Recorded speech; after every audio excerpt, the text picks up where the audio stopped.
இங்கனம் வாழ்ந்து வரும் நாளில் பாக்கியவதி தன் கையிலிருந்து நோன்பு கயிற்றை அவரை பந்தலின் மேல் போட்டு மறந்து போனதின் விளைவாக பாக்கியவதியை தரித்திரம் பற்றி கொள்ள ஆரம்பித்தது.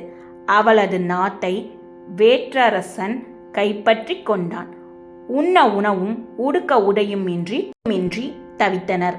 ஆனால் நோன்பு கயிறு இருந்த அவரை பந்தல் மிகுதியாய் காய்க்கத் தொடங்கியது. அதை மட்டுமே சமைத்து ருசித்து வந்தனர். இப்படி இருக்கையில் ஒரு நாள் பாக்கியவதி தன் மகனை அருகே அழைத்து, கண்ணா, நீ ராஜகிரிக்கு போய் உன் பெரியம்மாவிடம் நமது நிலையை எடுத்து சொல்லி ஏதாவது திரவியம் வாங்கி வா என்று அனுப்பி வைத்தாள். அந்த பிள்ளையும் ராஜகிரிக்கு போய் தன் பெரியம்மாவை கண்டு விஷயங்களை சொல்ல, அவளும் 4 நாட்கள் பிள்ளையை கூடவே வைத்திருந்து கிளம்பும் முன் வஸ்திரங்களும் ஆபரணங்களும் மூட்டையாய் கட்டி கொடுத்தனுப்பினாள். அதை வாங்கி கொண்டு சிறிது தூரம் வந்த அவன் ஒரு குளக்கரையில் மூட்டையை வைத்துவிட்டு கட்டி கொடுத்த சாப்பாட்டை சாப்பிட்டு கொண்டிருக்கையில் ஆபரண மூட்டையை தூக்கி கொண்டு பறந்தது.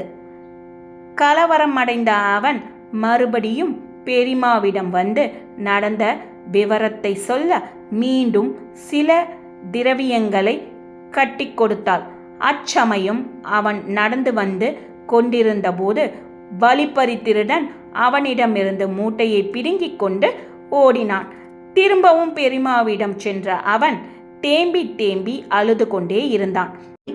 ஆசுவாசம் படுத்திய பெரியம்மா நேரத்திற்கு பிறகு என்ன நடந்தது என்று கேட்டாள்.